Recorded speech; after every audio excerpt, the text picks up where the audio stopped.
Be seated. Men, this stuff that some sources sling around about America wanting out of this war, not wanting to fight, is a crock of bullcrap. Americans love to fight. Traditionally, all real Americans love the sting and clash of battle.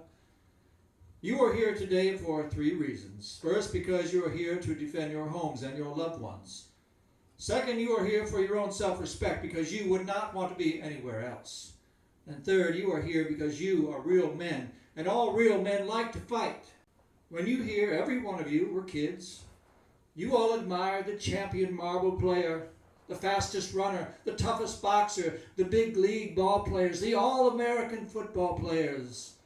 Americans love a winner. Americans will not tolerate a loser. Americans despise cowards. Americans play to win all the time. I wouldn't give a hoot in hell for a man who lost and laughed. That's why Americans have never lost, nor will ever lose a war. For the very idea of losing is hateful to an American. You are not all going to die. Only 2% of you right here today will be killed in a major battle. Death must not be feared. Death, in time, comes to all men. Yes, every man is scared in his first battle. If he says he's not, he is a damn liar. Some men are cowards, but they fight the same as the brave men, or they get the hell slammed out of them watching other men fight who are just as scared as they are. The real hero is the man who fights, even though he's scared. Some men get over their fright in a minute, under fire. For some it takes an hour. For some it takes days. But a real man will never let the fear of death overpower his honor, his sense of duty to his country, and his innate manhood. Battle is the most magnificent competition in which a human being can indulge. It brings out all that is best, and it removes all that is base. Americans pride themselves on being he-men, and they are he-men. Remember that the enemy is just as frightened as you are, probably more so. They are not supermen. All through your Army careers, you men have been about what you call worthless drilling. Well, that, like everything else in this Army, has a definite purpose. And that purpose is alertness. Alertness must be bred into every soldier. I don't give a damn for a man who's not always on his toes. You men are veterans, or you wouldn't be here. Men must be alert at all times if he expects to stay alive. If you are not alert, sometime a German will sneak up behind you and beat you to death with a sock full of crap.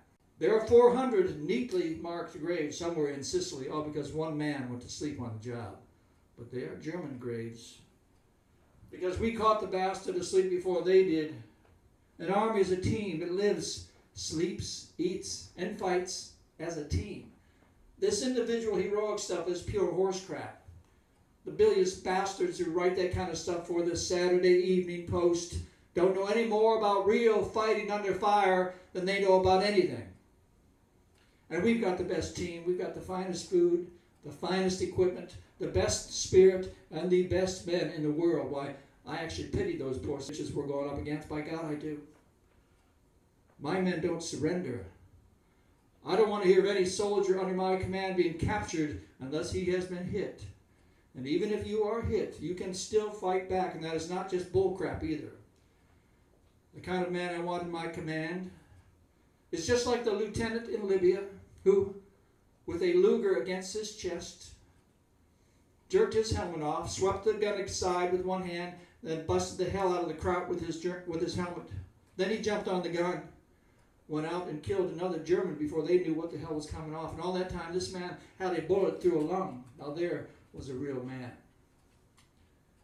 And all the real heroes are not storybook combat fighters either. Every single soldier in this army plays a vital role. Don't ever let up. Don't ever think that your job is unimportant. Every man has a job to do, and he must do it. Every man is a vital link in the great chain. What if every truck driver suddenly decided he didn't like the whine of those shells overhead, turned yellow, and jumped headlong into a ditch? That cowardly bastard could say, oh hell, they won't miss me, just one man in thousands. But what if every man thought that way? Where in the hell would we be now? What would our homes, our families, our country, even the world be like. No, damn it. Americans don't think like that. Every man does his job. Every man serves the whole. Every department, every unit is important in the vast scheme of this war. The ordnance men are needed to supply the guns and machinery of war to keep us rolling. The quartermasters needed to bring up food and clothes because where we are going there is not a hell of a lot to steal. And every last man on KP has a job to do. Even the one who boils our water to keep us from getting GI diarrhea. And every man must not think only of himself, but also of his buddy fighting beside him. We don't want yellow cowards in this army. They should be killed off like rats. If not, they will go home when this war is over and breed more cowards. The brave men will breed more brave men. Kill off the damn cowards, and we will have a nation of brave men. One of the bravest men I ever saw was a fellow on top of a telegraph pole in the midst of a furious firefight in Tunisia. I stopped and asked what the hell he was doing up there at a time like that. He said, "Fixing the wire, sir." I said, "Isn't that a little unhealthy right about now?" He said, "Yes, sir, but this damn wire has to be fixed." I asked him, "Well, don't those planes strafing the road bother you?" He said, "No, sir, but you sure as hell do." Now there was a real man. There was a soldier. There was a man who devoted all he had to his duty, no matter how seemingly insignificant his duty might appear at the time, no matter how great the odds. And you should have seen those trucks on the road to Tunisia. Those drivers were magnificent. All day and all night, they rolled over those shells bursting all around them all the time. We got through on good old American guts. Many of those men drove for over 40 consecutive hours. And these men were not combat men, but they were soldiers with a job to do, and they did it. And in one hell of a way, they did it.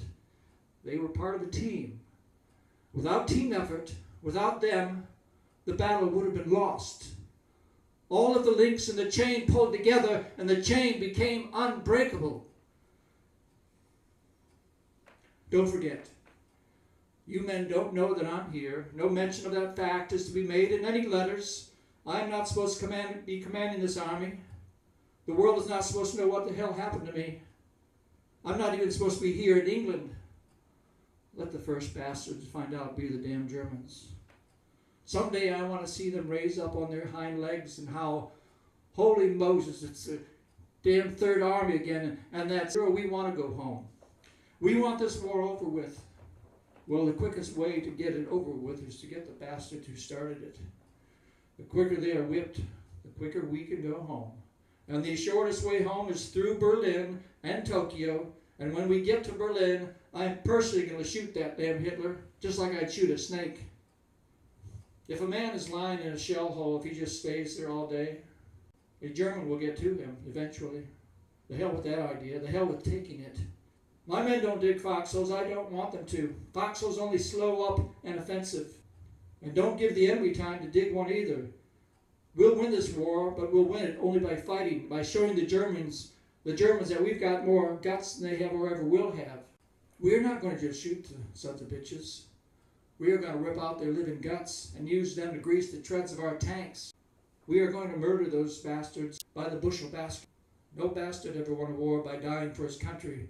They won it by making the other poor dumb bastard die for his country. War is a bloody and killing business. You have got to spill their blood, or they will spill yours. Shoot them in the belly, rip them up the guts.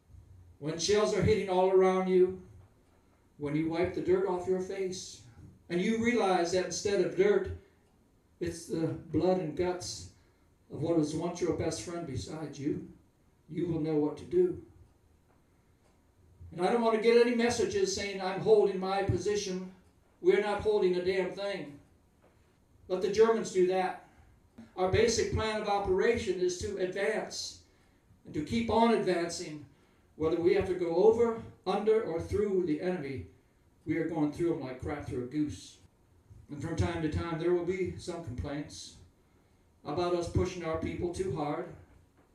Well, I don't give a damn about such complaints. I believe in the old and sound rule that an ounce of sweat will save a gallon of blood. The harder we push, the more Germans we kill. The more Germans we kill, the fewer of our men will be killed. Pushing means fewer casualties. I want you all to remember that. There is one great thing that you men will all be able to say when this war is over and you're home once again. You may be thankful that 20, 30 years from now, when you're sitting by the fireplace with your grandson on your knee, and he asks you what you did during the Great World War II, well, you won't have to cough and shift him to the other knee and say, well, your granddaddy shoveled crap in Louisiana. No, sir. You can look him straight in the eye and say, son, your granddaddy rode with the Great Third Army and a son named Georgie Patton. All right, you know how I feel. And I will be proud to lead you wonderful guys in battle anytime, anywhere. That's all.